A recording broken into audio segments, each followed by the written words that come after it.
Oui, bonjour, mon nom c'est Richard Bilodeau de la ville de Thetford Mines, province de Québec, Canada, et bienvenue à cette 35e capsule, un bref exposé de l'Évangile. L'Évangile, me dit l'Épître aux Hébreux, qui avait été d'abord prêché par le Seigneur et donc a été entendu et confirmé par ceux qui l'ont entendu. Nous avons ici donc Matthieu qui a entendu le Seigneur Jésus, qui nous rappelle une des paraboles que Jésus a racontées, la parabole des 10 vierges. Tel est son nom, c'est Matthieu 25. Dans cette parabole, un époux doit venir pour se marier. 10 vierges l'attendent, 5 sages, 5 folles. Les sages prirent de l'huile avec elles dans des fioles. Remarquez où ce que Jésus porte notre attention, celles qui ont de l'huile, où ils en ont. Et les folles, il dit les 10 des folles, elles n'apportaient point d'huile avec elles. La bonne nouvelle, verset 10.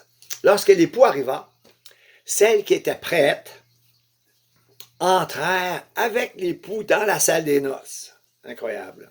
Mais la porte fut fermée. Bonne nouvelle, tu sors plus de là. C'est le ciel. C'est le party. C'est les noces de l'agneau. Mais celles qui étaient restées dehors, les 5 folles, parce qu'il n'y avait pas d'huile, arrivèrent et dirent « Seigneur, Seigneur », même affaire que Matthieu 7, que je vais lire plus tard, « Seigneur, Seigneur, laisse-nous, ouvre-nous, ouvre-nous ». Et le Seigneur leur répondit, « En vérité, je vous le dis, je ne vous connais pas. » Donc, c'est la seule et unique raison pourquoi ces folles-là n'entrent pas dans la salle des noces, parce qu'ils ne les connaissent pas. Qu'est-ce qu'on trouve? Elles n'avaient pas d'huile. Celles qui étaient prêtes entrèrent, c'est-à-dire qu'elles n'étaient pas prêtes. Elles sont appelées des folles et les autres des sages. Les Juifs qui viennent au Seigneur comprennent que tu ne peux pas être une folle si tu as reçu Jésus-Christ, qui est la personnification de la sagesse. Dans l'Ancien Testament, dans Proverbe 8, il est dit « Moi, la sagesse, je suis l'intelligence. » Parce que tu lis tous les versets qui suivent, tu peux conclure, rien n'a été fait sans la sagesse. Tout a été fait par et avec sagesse. Et dans Jean 1, il est écrit que en ce qui concerne la parole qui a été faite chair par de Jésus-Christ dans sa forme de Dieu, pas dans sa forme humaine, dans sa forme de Dieu, tout a été fait par lui, puis rien de tout ce qui n'a été fait sans lui. Dans cette parabole, nous voyons donc une annonce qui est faite. Et que ce soit toute la couleur de l'arc-en-ciel du mouvement chrétien, qui n'importe quoi, n'importe la dénomination, tous sont d'accord que ceci constitue un message, prépare-toi à la rencontre de l'époux. Mais ce sont des Juifs. Et ces Juifs-là, ils ont entendu souvent dire, prépare-toi à la rencontre de ton Dieu. Oui, de ton Dieu, parce que il est écrit de Jésus, celui qui était Dieu, qui a été manifestant dans la chair, il est écrit comme ceci dans Jean 1, verset 10, verset que j'aime beaucoup. Il est venu dans le monde qu'il a fait. C'est le monde que lui a fait. Et le monde ne l'a pas reconnu. Voici donc le péché du monde. Et pourquoi je cite ça? Parce que c'est attendre celui-ci qui est la clé de se préparer pour lorsqu'il va revenir. Je partageais, ma capsule a roulé sa bosse. Je suis arrivé à une place où on a accepté de faire la lecture, de l'écouter. Puis le gars me répond, ici, on croit plutôt que c'est les sages, ce sont les chrétiens spirituels, puis les folles, ce sont de véritablement convertis au Seigneur, mais chez qui il n'y a pas de changement. Moi, j'ai dit, ce sont des nés de nouveau, même dit-il, ce sont des nés de nouveau, chez qui il n'y a pas de changement, même s'ils sont convertis au Seigneur. J'ai dit, qu'est-ce que la conversion? N'est-ce pas la conversion, la définition dans la Bible, c'est quelqu'un qui a un changement de comportement? Comment peux-tu dire que c'est des gens qui sont convertis, qui veut dire qu'il y a eu changement de comportement, qui n'ont pas de changement de comportement? Quand il a vu qu'est-ce qu'il croyait était une contradiction, il dit, laisse-moi voir la parabole et je vais revenir. Il revient, ça n'a pas pris de temps. Il a viré sur un dessous, ça a été une affaire de 5 minutes. Il revient, il dit, OK, tu as raison. Les sages, ce sont les chrétiens. Les folles, ce sont les non-sauvés. J'ai dit, pourquoi? Moi, je pensais qu'il m'aurait dit des affaires dans la présentation. Aucunement. Comment ça m'a m'instruire? Ça fait incroyable. Il me cite Proverbe 13,9, Job 18,5. 18,5, Job, où c'est écrit, qui dit que la lampe qui s'éteint, c'est celle des méchants. La même affaire que Salomon. Salomon dit, la lumière des justes est joyeuse et la lampe des méchants s'éteint. Ici, les folles, ce sont leurs lampes qui se sont éteindues. Ce sont des personnes qui sont inconverties. Wow! Mais c'était pas fini. Quand on continue à m'instruire, il commence à me dire ça d'affaires. Alors j'ai dit, que pense. Il me cite Jérémie 21:10 en parlant que la lampe qui s'éteint, c'est par d'Israël l'incrédule. Non pas que dans ces périodes de marcher par la foi, puis croyant en Dieu, ces périodes qui n'avaient rien à savoir de Dieu. L'Israël incroyante, Jérémie 21:10, sa lampe s'éteint. Ça finissait pas. Non, je lui pose cette question. J'ai dit, que penses-tu de la Sainte Église catholique romaine? Ah, il dit Babylone la grande prostituée. Pouf! J'ai dit, est-ce que vierge sage ou vierge folle? Ah, c'est une vierge folle, pas d'erreur là-dessus. Puis il commence à me citer Apocalypse 18:30, 18:23, que la lumière de sa lampe ne brillera plus chez elle. C'est déjà une église qui c'était des croyants, est devenue une église qui, la direction, c'est une direction absolument, ce sont des incroyants. Même on sait que maintenant que c'est une caverne de démons. C'est malheureux de vous le dire, mais les millions et les millions des protestants qui sont sortis de là à la Réforme, et depuis lors, les millions qui sont sortis de là nous disent on n'a jamais eu le Saint-Esprit à la confirmation. L'huile, puis c'est commence, c'est pas fini. Il commence à m'instruire sur l'onction que c'est le Saint-Esprit, puis des versets que ça finissait plus. Les folles n'ont rien de cela. Donc, moi, j'ai surenchéri, j'ai dit, dans Éphésiens, c'est écrit que en Christ, il les a connus d'avance et qu'il nous a donné, regardez, j'aime le mot, donné l'esprit d'adoption. Nous sommes adoptés, mes amis, quand on devient des enfants de Dieu, Christ, Jésus est Fils unique. Donc, nous sommes adoptés, nous recevons un esprit d'adoption. Et à ceux qui ont reçu un esprit d'adoption, il dit 3 versets plus tard, que Dieu nous a répandu sur eux toute espèce de sagesse et d'intelligence. On conclut, eux autres en ont été exempts. Ce sont des folles. De toute façon, mon autre argument était que les folles, ceux qui ont la folie dans le restant du Nouveau Testament, c'est le monde et sa folie, que dans sa sagesse, il n'a pas été capable de connaître Dieu. Il n'a pas été capable de connaître Dieu par leur sagesse. La folie du monde. La folie est attribuée à ceux qui ne sont pas sauvés. Mais ce que j'ai remarqué ce matin, que ce soit loin, un sandwich, loin dans l'Ancien Testament, on parle de lampes qui s'éteignent, ce sont les gens qui ne connaissent pas Dieu. Les témoins de Jéhovah, ils ne connaissent pas. Moi, je vais parler avec. Ils sont très religieux, mais ils ne connaissent pas comme les catholiques. Jusqu'à l'Apocalypse, quand tu parles de lampes qui s'éteignent, ça parle toujours des personnes qui ne sont pas de Dieu. Pas les gens qui ont la vie éternelle, ça serait des personnes qui seraient de Dieu. Donc, une erreur monumentale, voilà pourquoi je viens d'en parler. Et merci, JC, d'avoir compris. Mon travail n'était pas vain. Mais je vais poursuivre. Dans sa parole qu'il m'a apportée, je fais une décision, je vais apporter autre chose, c'est très important, et je vais le faire. Le Seigneur m'a demandé d'être un menteur, de faire le menteur, fondé sur Proverbe 30, verset 6.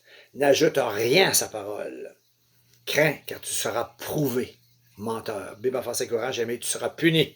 Il te punira et tu vas être prouvé, un menteur. La question qui est menteur, Jésus a dit, qui est menteur, c'est Satan. C'est la même affaire pour nos propres paroles. Que votre oui soit oui, que votre non soit non. Tout ce qu'on y ajoute, dit Jésus, vient du diable, vient de Belzébul. Donc, je voudrais faire un ajout ce matin à la parabole, faire comprendre c'est quoi falsifier les Écritures.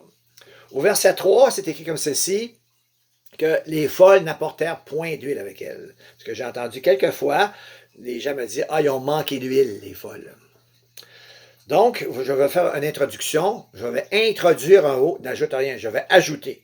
Je vais faire le menteur. Je vais ajouter un mot. Le mot, c'est « assez » au verset 3. Les folles n'ont pas apporté assez d'huile. Et par conséquent, s'ils n'ont pas apporté assez, ben, ils en ont manqué.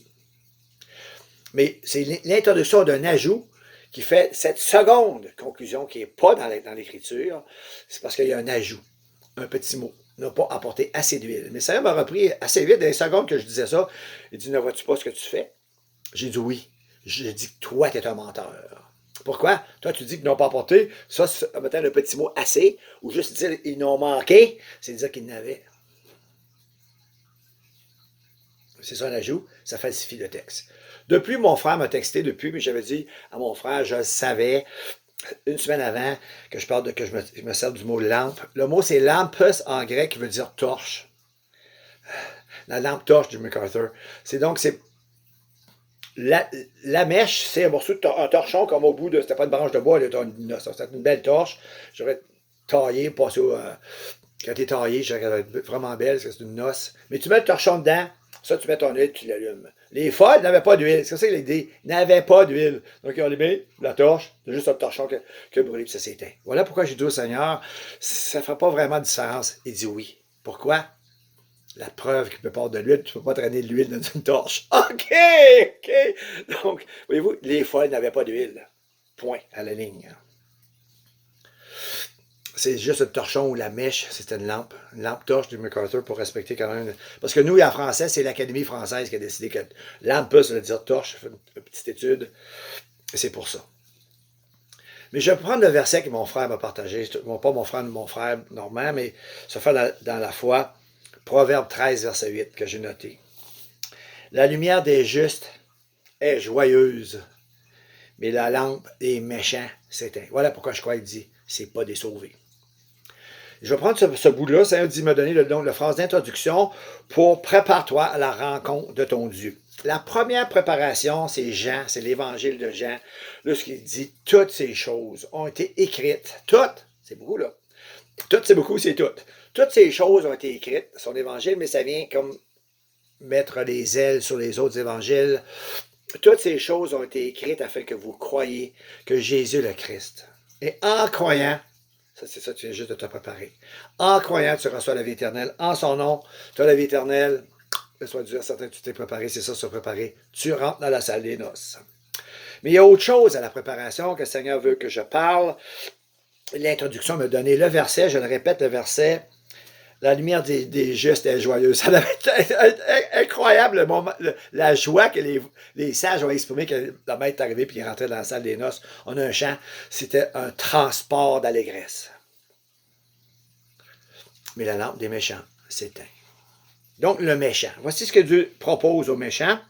Ce qu'il veut pour se préparer à la rencontre de son Dieu. Le Dieu, le créateur du ciel et de la terre, parce que des fois, ce n'est pas son Dieu. Ça commence au verset 6, Isaïe 55, verset 6. Cherchez l'Éternel pendant qu'il se trouve. Ah, il se laisse trouver. On n'est pas avant que la porte soit fermée, là. Cherchez l'Éternel pendant qu'il se trouve. Invoquez-le tandis qu'il est prêt. Il est prêt pour quoi? Ben, pour te répondre. Que le méchant abandonne sa voie et l'homme d'iniquité ses pensées. Qu'il retourne à l'Éternel qui aura pitié de lui. À notre Dieu qui ne se lasse pas de pardonner. Waouh, il ne se fatigue pas de faire ça. À notre Dieu qui ne se lasse pas de pardonner, car mes pensées ne sont pas vos pensées et vos voix ne sont pas mes voix, dit l'Éternel. Autant les cieux sont élevés au-dessus de la terre, autant mes voix sont élevées au-dessus de vos voix et mes pensées au-dessus de vos pensées. Je suis chez ma mère un mercredi soir d'études avec elle, tous les mercredis soirs. J'ai dit, maman, en regardant ceci, qui sont les personnages dans ce passage? Alors regarde, il n'y en a que deux seuls personnages. Le méchant, on l'a défini ici comme l'homme d'iniquité, car qu'il retourne à l'Éternel est au singulier, et Dieu. Et ses pensées ne sont pas les pensées, et ses voix ne sont pas celles du méchant. Qu'est-ce qu'il a demandé au méchant? Qu'il abandonne ses pensées et ses voix. Je disais, maman, c'est moi le méchant. J'abandonne mes pensées et j'abandonne mes voix. Que reste-t-il pour moi? Parce qu'il y a juste il y a les pensées des hommes et les pensées de Dieu, les voix de l'homme et les voix de Dieu. J'abandonne les voix de l'homme et les pensées de l'homme. Que me resterait-il? Maman a dit, ben, c'est simple. Elle dit, il ne reste pour toi que les pensées de Dieu et les voix de Dieu. Ça s'appelle la repentance et la conversion. La repentance, un changement d'idée, un changement de pensée. Mais tu ne changes pas de pensée pour l'amour de changer de pensée pour d'autres pensées. C'est pour celle dans le texte, pour celle de Dieu. Ça s'appelle la repentance. C'est comment tu pensais concernant Dieu, concernant Jésus-Christ, concernant le péché, concernant son œuvre à la croix du Calvaire, concernant l'Évangile, concernant ce qu'on appelle le plan de Dieu. Tu vas abandonner tes idées à toi, puis tu vas adopter tu vas accepter, croire celle de Dieu. Et tes voix, tu vas abandonner tes voix quand toutes nos voies n'est que marcher dans l'injustice. Romain, moi, je n'ai pas eu besoin de la loi. Tous sont égarés, tous sont pervertis. Il n'y en a aucun qui fasse le bien, pas même un seul. Tous sont égarés, tous sont pervertis. Tous se servent de leur langue pour tromper. Ils ont sur leurs lèvres un venin d'aspect. Et c'est le chemin et la destruction sont sur nos voies. Donc, nous sommes comme ça. Et par conséquent, tu vas changer ta manière de marcher, mais tu vas commencer à marcher à ma manière, dans mes voies. Et où véritablement on peut marcher dans les voies de Dieu, je vous le dis. Jésus dit, je suis le chemin, la vérité et la vie, et personne ne vient au Père que par moi. Tu vas commencer à marcher dans le chemin qui nous est donné. Laissez-moi vous dire, c'est un chemin qui n'est pas celui des hommes, c'est celui qui descend d'en haut, qui est remonté en haut. Tu vas marcher dans la voie de Dieu. Et là, il va faire comprendre, ça veut dire, ouais, je l'admets, ce sont des voies au-dessus de nos voies. Autant que les cieux. Et par conséquent, l'exemple que je peux en donner, c'est que moi, c'est pas mes pensées que Jésus dit, je suis la lumière du monde. Il m'a convaincu que par sa parole, de sa pensée. Lui, il pense là, puis il sait ce qu'il pense. Il me dit ce qu'il pense. Jésus, c'est lui la lumière du monde. Donc, je crois et je reçois sa pensée qui est exprimée par sa parole. Elle devient fait partie de mes pensées, mais ce n'est pas mes pensées à moi, c'est des pensées à lui. Ce sont ses voix à lui. David va dire, il me conduit dans les sentiers de la justice. Laissez-moi vous dire, mes amis, les sentiers de la justice, ce n'est pas les sentiers de l'homme. Il va dire, soyez saints, car je suis saint. Laissez-moi vous dire que marcher dans la sainteté, ce n'est pas nos voies. On commence à marcher dans ses voies. Je vais vous laisser avec une dernière parole. Psaume 139, où ce que David dit, tu me sondes et tu me connais. Alors, si tu laisses Dieu vous sonder, et par conséquent, il va te connaître, il ne pourra pas dire je ne te connais pas. Parce qu'il finit le psaume comme ceci, psaume 139. Sonde-moi, ô Dieu, et connais mes pensées, regarde si je suis sur une mauvaise voie, et conduis-moi sur la voie de l'éternité. Et cette voie de l'éternité, c'est Jésus le chemin. Je vous demande, demandez-les à Dieu de venir vous sonder, pour pas qu'il vous dise, je ne vous connais pas. Et là, va commencer la relation. Et là, va commencer la préparation. Je te connais parce que je te sonde. À toi, je ne pourrais pas dire, je ne te connais pas. Mais soyez bénis au nom de Jésus-Christ. À la prochaine capsule.